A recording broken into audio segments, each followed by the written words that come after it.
Today I am presenting a lecture on a very important topic. It is unnecessary disc surgery, a global review.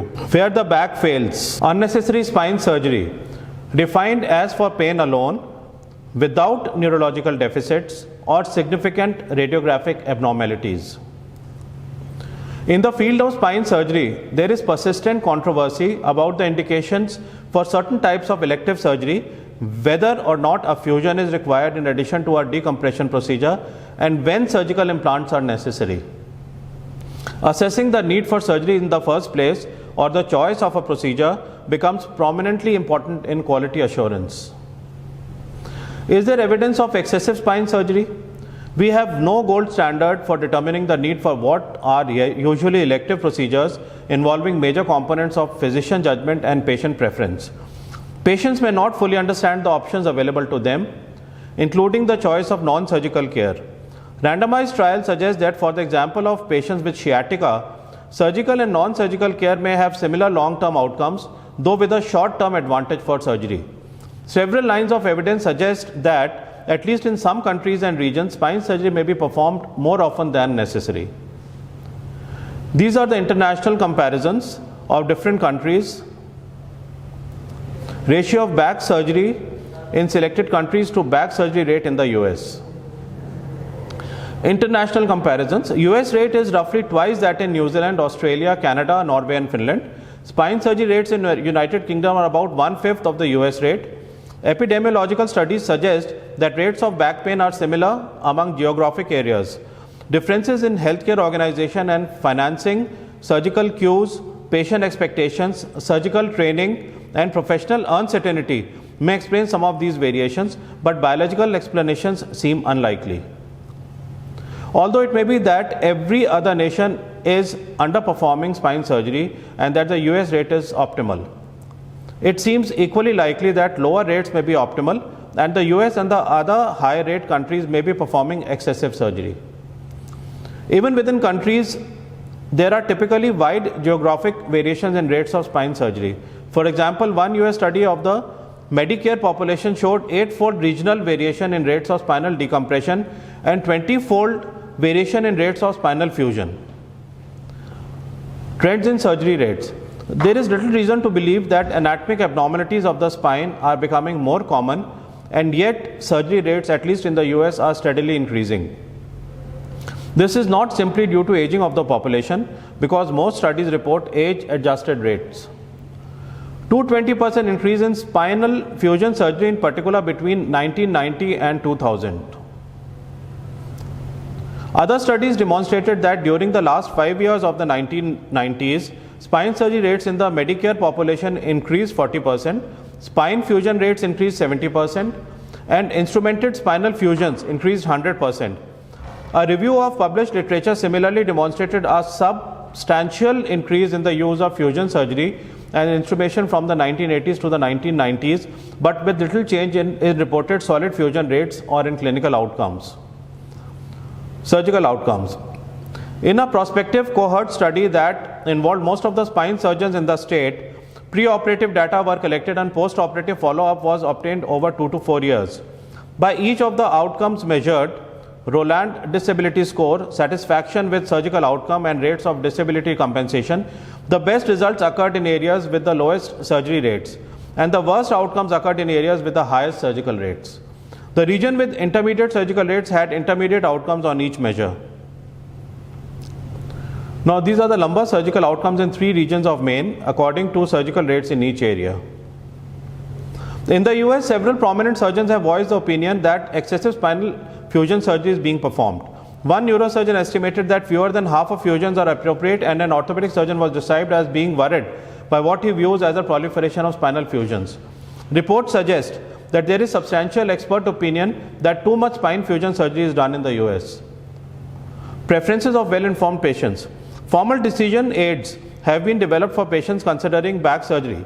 The available literature, video interviews of patients with good and bad outcomes from both surgical and non-surgical treatments. In a randomized trial, patients who viewed the video decision aid had a 22% lower rate of spine surgery than the comparison group that received only briefer written materials. Surgical rates may be higher than necessary to optimize patient outcomes. Repeat surgery. Second operations on the lumbar spine account for a substantial portion of all spine operations. Repeat surgery is usually viewed as undesirable and is sometimes used as evidence of failure of the initial operation.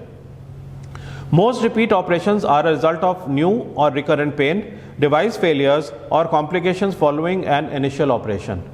Unfortunately, the results of second or subsequent operations are generally less favorable than those of the first operation.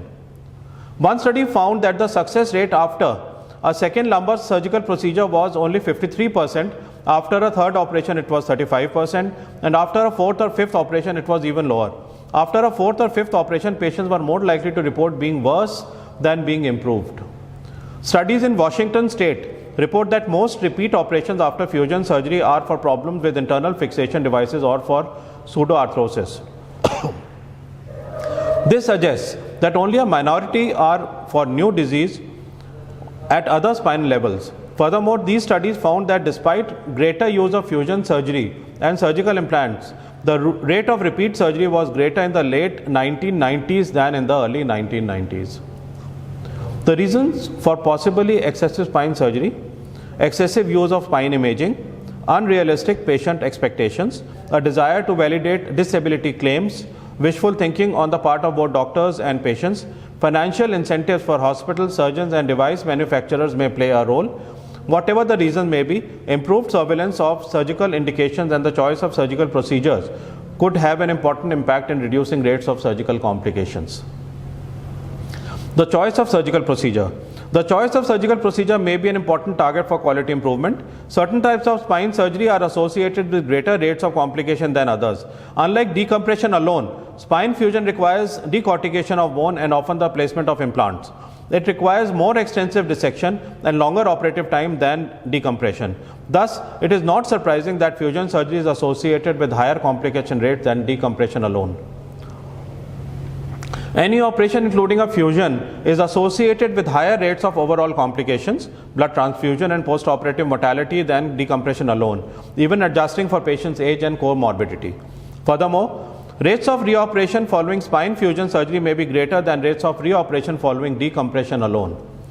Re-exploration rates may be the highest for fusions involving internal fixation devices as compared to bone grafting alone.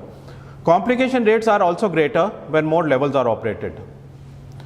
Randomized trials comparing fusion and bone grafting alone to fusion with pedicle screws have shown no clinical advantage in terms of pain relief or function for those with instrumentation, although instrumentation does slightly increase the rate of solid fusion. Thus, it seems likely that any efficacy advantage of instrumentation in terms of clinical outcomes is small.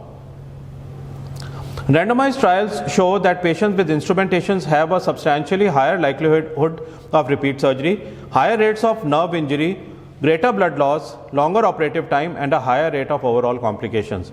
Because implants are expensive, their use may have the net effect of diverting resources from more highly effective clinical services to less effective clinical services.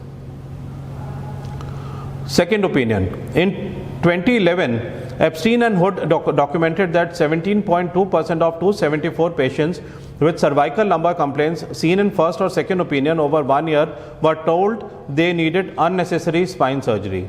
In 2012, Gabachi found that 44.5% of the 155 second opinion patients seen over a 14-month period were told by outside spine surgeons that they needed surgery. The second opinion surgeon found those operations to be unnecessary. One study documented unnecessary repeated spine fusions for failed backs. Arts et al. Showed that of 82 patients undergoing additional spine fusions for failed back surgery, 65% had unsuccessful outcomes or had unnecessary spinal operations. Utilizing multiple outcomes scores over an average of 15 post-operative months, they found mostly poor results from repeated fusions and therefore recommended more careful patient selection to prevent future unnecessary spinal fusions and promote the use of more non-surgical measures. MRI-LS spine of patient X. Conclusion. In addition to monitoring the technically quality of care, an important agenda for quality improvement concerns restraint from performing unnecessary surgery or from performing unnecessarily invasive surgery.